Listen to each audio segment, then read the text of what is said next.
먼저 LG 에너지솔루션 주식을 담보로 내놓으면서 궁여지책 마련에 나선 LG화학 뉴스부터 만나보도록 하겠습니다.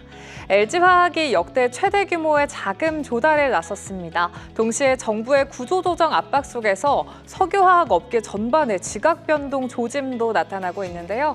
LG화학은 자회사 LG 에너지솔루션의 지분을 담보로 최대 3조 원 규모의 주가 수익 스와프 계약을 추진하고 있습니다. 사실 LG화학의 지분 유동화는 이번이 처음이 아니죠. 2023년 7월에 20억 달러 규모의 해외 교환사채를 발행한 뒤에 지난 5월엔 다시 1조 4천억 원 규모의 교환사채를 찍어냈고 이번 9월에 역대 최대 규모의 스와프 계약에 나선 건데요.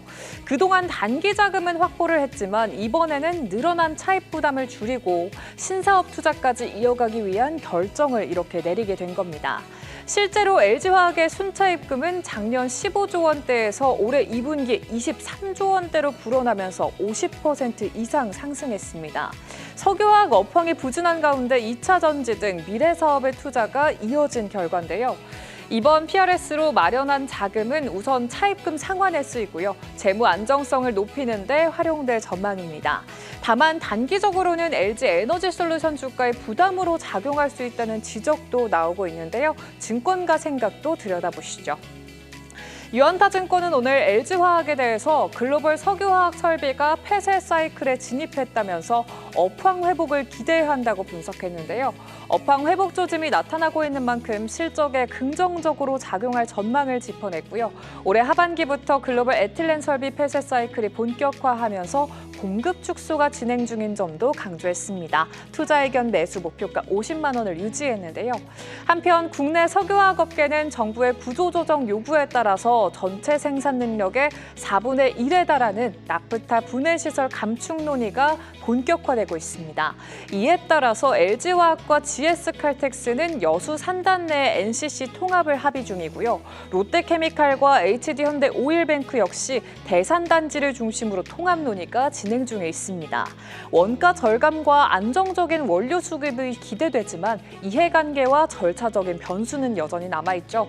특히 중국발 공급 과잉으로 업황 회생 가능성이 낮은 상황이라는 분석 속에서 기업들이 자율적으로 설비를 줄일 수 있는지 이 기간은 반년도 채 남지 않았습니다. 정부도 지역 경제와 고용 충격을 우려해서 기업 주도의 구조조정에 맡긴 상태인데요. 내년부터 노조 권한을 확대하는 노란 봉투법이 시행된다면 기업들이 구조 개편과 고용 안정을 동시에 달성하기에는 더욱 어려워질 전망입니다.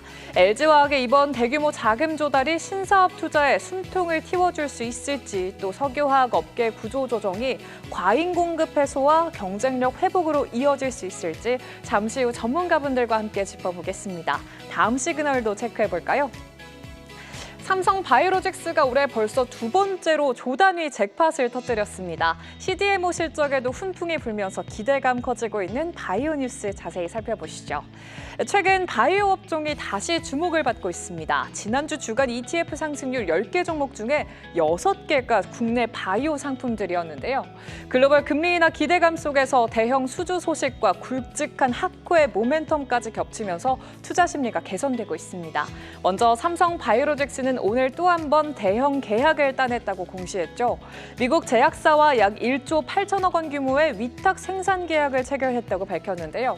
올해 1월에 유럽 제약사와 맺은 약 2조 원 규모의 계약에 이어서 창립 이래 두 번째로 큰 규모로 올해만 두 번째 잭팟을 터뜨리게 됐습니다. 삼성바이오로직스는 올해 누적 수주액만 이미 5조 2천억 원을 넘어서면서 지난해 전체 실적에 근접했는데요.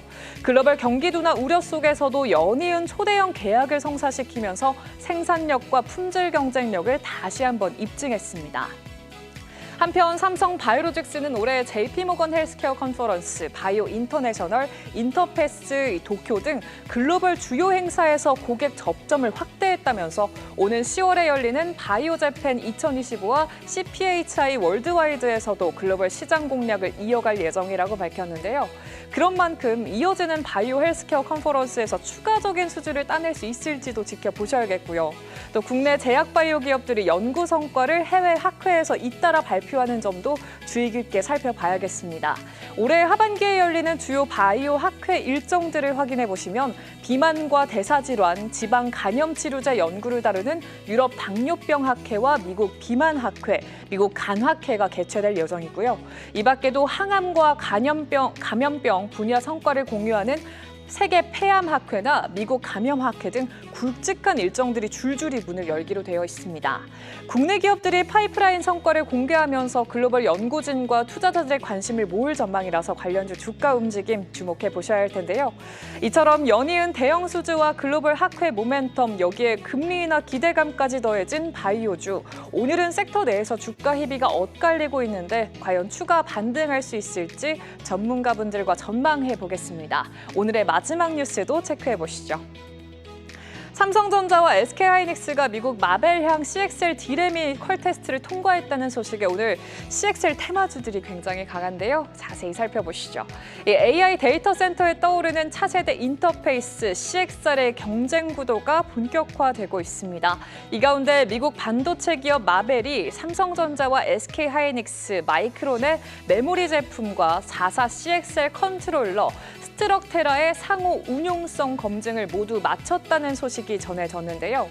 CPU 양대 진영인 인텔과 AMD의 호환성까지 확보를 하면서 글로벌 생태계 주도권 경쟁에 불을 지핀 걸로 해석이 되고 있습니다.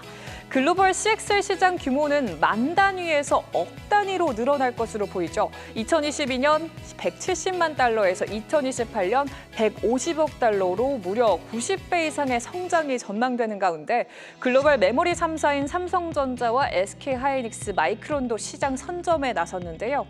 3사 모두 글로벌 공급망에 이름을 올린 가운데 특히 업계가 주목하는 건 CXL 3.0 세대부터입니다. 지금까지 CXL 2.0 버전은 플랫폼 제약이 많아서 수요가 제한적이었지만 3.0 이상부터는 패브릭 기능이 지원돼서 CPU 하나에 대규모 모듈을 자유롭게 연결할 수가 있게 되고요. 이 기능이 데이터 병목을 크게 줄여주면서 대규모 AI 데이터 센터의 효율을 획기적으로 높일 수 있다는 평가가 나오고 있습니다. 글로벌 메모리사들이 내년을 CXL 시장 개화 시점으로 보고 개발과 검증에 속도를 내는 가운데 이 HBM을 잇는 차세대 메모리로 CXL이 자리를 잡을 수 있을지, 또 누가 시장 주도권을 짚게 될지 함께 짚어보시죠. 오늘의 마켓 시그널 확인해봤습니다.